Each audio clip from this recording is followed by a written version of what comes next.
Hello friends, welcome to my channel. ఈరోజు మీకు dry అలసందలతో కర్రీ ఎలా చేయాలో చూపిస్తాను రండి. ఇది చపాతీకి కానీ లేదంటే రైస్తో దేంతో అయినా తీసుకోవచ్చండి, చాలా బాగుంటుంది. నేను దీనికి డ్రైగా ఉండే అలసందలు తీసుకొని 8 అవర్స్ ముందే నేను దీన్ని నానబెట్టేసుకున్నాను. అట్లీస్ట్ 8 అవర్స్ అయినా నానబెట్టాలండి, అప్పుడే బాగా ఉబ్బుతాయి అవి. చూడండి, ఇవి బాగా ఇప్పుడు నానిపోయాయి. దీన్ని నేను కుక్కర్లోకి ట్రాన్స్ఫర్ చేసేసుకుంటున్నాను. దానికి కుక్కర్లో ఉడికేటప్పుడే 2 బిర్యానీ ఆకులు, 1/2 స్పూన్ పసుపు వేసి, 1 స్పూన్ ఆయిల్ వేసి, కొద్దిగా సాల్ట్ వేసి ఉడకపెట్టేసుకుందాం. దీనికి వాటర్ కొద్దిగా ఎక్కువే పడుతుందండి. నేను కూడా వాటర్ కొద్దిగా ఎక్కువ వేసుకునేసి ఒక 3-4 విజిల్స్ వచ్చేంత వరకు నేను దీన్ని కుక్ చేసేసుకున్నాను. ఇప్పుడు కడాయిలోకి ఒక 2 టేబుల్ స్పూన్స్ వరకు ఆయిల్ తీసుకున్నాను. దానికి 1/2 స్పూన్ వరకు ఆవాలు, 1/2 స్పూను జీలకర్ర, ఆ తర్వాత తెల్లగడ్డలు స్మాల్ పీసెస్గా కట్ చేసుకున్నాను, అది వేసేసుకున్నా. అలాగే మిర్చి, ఆనియన్ పీసెస్గా కట్ చేసి వేసేసుకున్నానండి. దీన్ని దోరగా అయ్యేంతవరకు ఫ్రై చేసుకుందాం.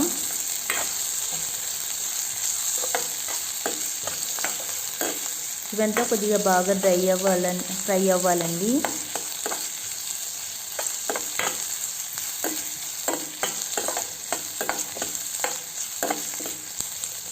ఇవన్నీ బాగా ఫ్రై అయిన తర్వాత కరివేపాకు యాడ్ చేసుకున్నాను.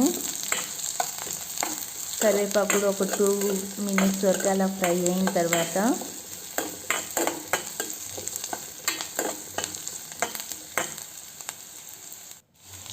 దీనికి 2 టమాటాలు మిక్సీకి వేసుకునేసి ఆ జ్యూసీని వేసేసుకున్నానండి.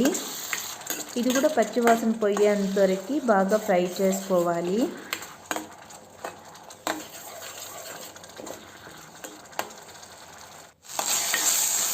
చూడండి, ఆల్మోస్ట్ ఇది కూడా ఫ్రై అయింది.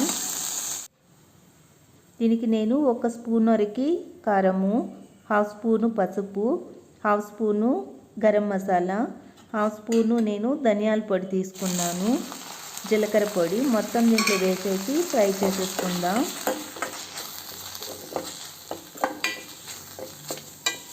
ఇది వేసి ఒక 2 మినిట్స్ వరకు ఫ్రై అయిన తర్వాత ఏదైతే మనము ఉడకపెట్టుకున్నామో కుక్కర్లో, దాన్ని వాటర్తో సహా దీనికి ట్రాన్స్ఫర్ చేసేసుకుందాం. అంతే అండి, ఇది రెడీ అయిపోయింది. నేను ఇది చేసిన తర్వాత ఒక 5 మినిట్స్ వరకు దీన్ని కుక్ చేస్తాను. దీనికి సాల్ట్ తగ్గినట్టు అనిపించింది, సో సాల్ట్ కొద్దిగా యాడ్ చేస్తున్నాను.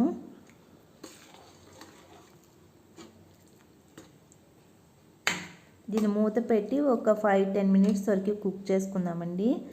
బాగా ఉడికిపోయింది, దీన్ని మళ్ళీ ఏం ఉడకపెట్టాల్సిన అవసరం లేదు.